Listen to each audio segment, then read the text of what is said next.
Hey guys, so hari ni kita nak bincang pasal penjagaan laptop. So apa yang ada dekat bawah ni, so yang ni kita ada heatsink. Okay, so tujuan heatsink ni actually dia akan ambil haba daripada CPU, ataupun kalau kita ada graphic card, so dia akan ambil haba daripada CPU dan juga graphic card, which is actually graphic chipset lah, ayat paling sesuai. So CPU dengan graphic chipset, and heat tu akan ditransfer. Okay, dia akan ditransfer ke sini. Okay, and sini pula tempat di mana ada kipas yang akan connect kat sini. Okay, so maknanya kipas ni nanti akan pusing and akan blow semua kepanasan tu keluar. Alright, so sini akan jadi sejuk, dan haba daripada sini pula akan keep on datang ke sini lah. Alright, so itu cooling system untuk semua laptop lah. Actually bukan saja laptop, PC pun sama. And untuk handphone yang ada kipas, macam ada satu phone tu, aku lupa nama dia, tapi satu phone tu dia ada kipas. So dia punya principle dia macam tu lah. Okay, haba yang panas ni akan ditransfer ke sini, and then kipas akan sejukkan kawasan sini. So dia akan keep on repeating. Okay, so sekarang ni untuk penjagaan laptop. Alright, so especially kipas lah. Okay, so kipas kalau kita perasan kat dalam ni, kita boleh nampak dia ada habuk lah. Alright, so habuk ni actually dia akan memberatkan kipas, cuma tak signifikan lah. Alright, and cuma yang paling efek paling tinggi untuk habuk ni is dia akan sekat laluan. So sini dia punya macam laluan untuk kipas tadi keluar lah kan. So angin untuk keluar ikut sini. So kalau kita perasan kat sini ada banyak blockage lah. Blockage disebabkan habuk. Alright, so blockage ni yang buatkan haba tu tak boleh dissipate elok. Okay, alright, so yang ni selalunya kalau kebiasaannya kalau kita buka laptop untuk buat servicing, okay, memang kita akan cuci lah. Kita akan cuci habuk ni bagi hilang, and juga kita akan tukar benda ni. So benda ni is actually thermal paste. Alright, thermal paste ni dia macam more kepada macam akan lagi enhancekan haba tu untuk di-absorb masuk ke dalam apa kita punya heatsink ni lah. Okay, so kalau kita perasan kat sini, actually thermal paste ni patutnya lembut. Okay, dia silicone base, dia sepatutnya lembut lah. Right, tapi mungkin sebab dah lama tak di servis, so dia jadi keras. Right, memang keras sangat, kita nak kopek pun susah, even kalau kita pakai screwdriver. Okay, just nak tunjuk je lah memang agak susah lah. Okay, dah keras sangat.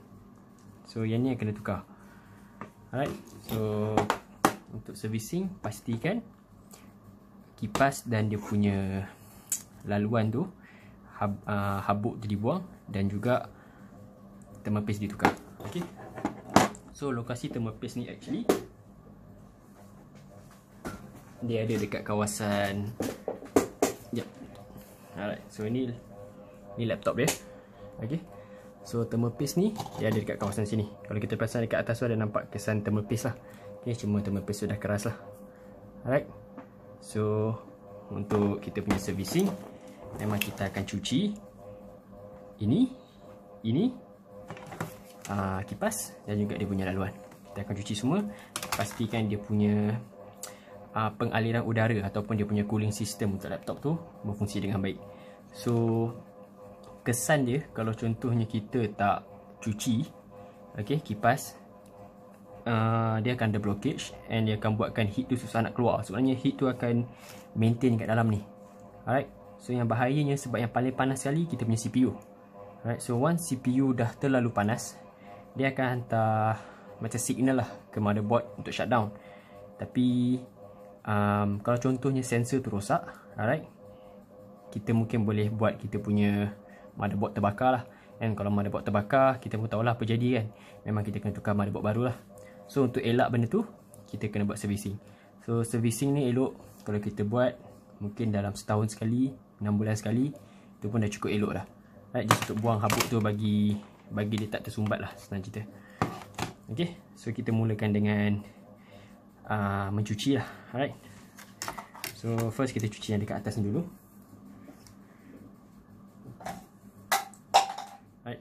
pakai electrical contact cleaner ni.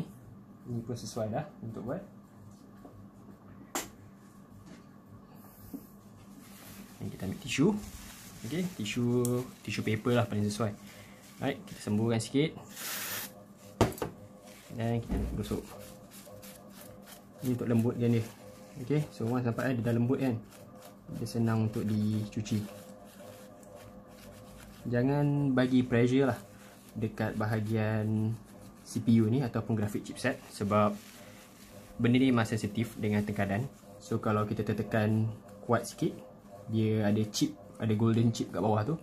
So chip tu mungkin akan patah lah. Alright, so once dia dah patah, memang kita kena replace dengan yang baru lah. Alright, macam ni punya laptop kita boleh buka sebab dia ada tempat buka ni. So once kalau kita punya ni rosak, kita just boleh beli yang baru yang ni. Kita buka ni, kita replace dengan yang baru, tutup balik. Okay, tapi ada certain tu memang dia dah solder ke atas motherboard. So yang dah solder atas motherboard tu memang susah sikit lah. Boleh tu boleh, tapi memang agak susah lah, sebab dia kena hantar ke kedai lah, senang cerita dia ada mesinnya untuk buat. And harga pun agak mahal lah, dalam 400 ke atas. Okay, alright, so kita cuci kat sini pula.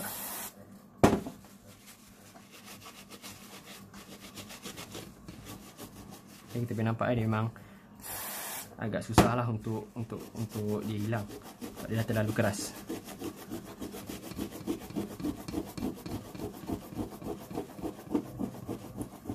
So aku pun tak tahu customer ni dah berapa lama dia tak cuci, right? Tapi kita kena cucikan lah untuk dia.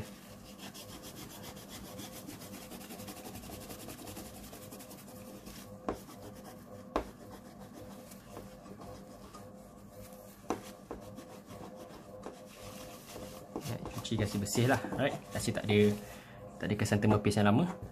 Good. And then kita cuci yang ni. So yang ni aku punya tips nak cuci senang je. Kita nampak kotor ni kan. Kita pusingkan macam ni, dan kita sembuh.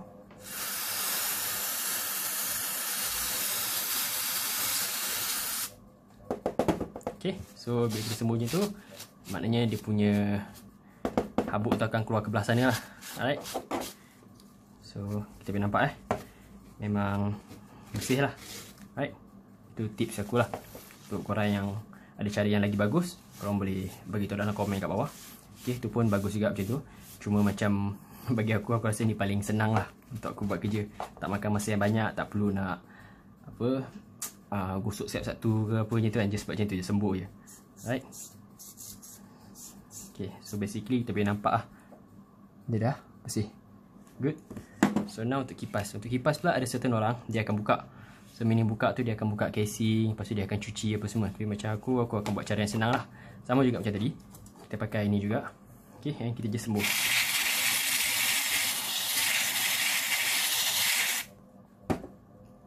Alright, so sebelum ni aku buat cara lain. Aku buat cara yang lama lah, which is aku buka and aku cuci, pasang balik apa semua kan. Bukan sebab apa, benda tu efficient, okay. Cuma certain parts dalam laptop dia dah, kalau dah lama dia akan reput tau. Sebab usually barang-barang dalam ni semuanya plastik. So if dia dah reput and kita try buka, and ada potensi untuk dia patah. So kalau patah, customer tak akan tanggung sebab itu salah kita, sebab kita patah kan. Betul tak? And kita pun tak nak tanggung sebab kita pun nak kejar untung. Right, so cara paling selamat is buat macam ni lah. Right, and kita boleh nampak memang habuk tu pun hilang lah dengan cara ni. Okay, so benda tu tak salah lah kalau dia menjadi kan. Betul tak? Alright, okay, so korang jangan risau dengan apa-apa cecair yang ada kat dalam ni, yang especially apa yang daripada kita sembuh lah. So sebab kita sekarang kita pakai electrical contact cleaner ni. Alright, so benda ni memang kalau kena dekat tempat yang ada elektrik sekalipun, dia takkan ada short. Alright, so tak salah lah, tak bahaya lah untuk korang pakai benda ni kat dalam ni. And korang tak payah lap pun tak apa. Cuma lap ni just nak bagi nampak tak ada habuk yang ketinggalan lah. Okay, tapi kalau korang tak lap pun tak ada masalah, sebab memang dia takkan jejaskan apa-apa. Okay, so now kita akan apply kita punya thermal paste pula. So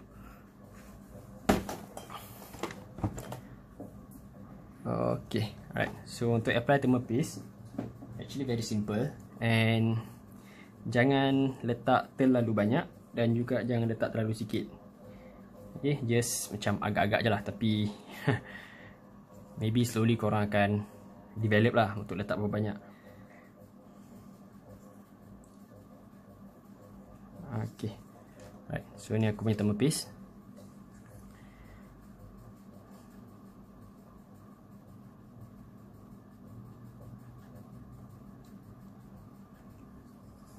Alright, itu pun dah cukup.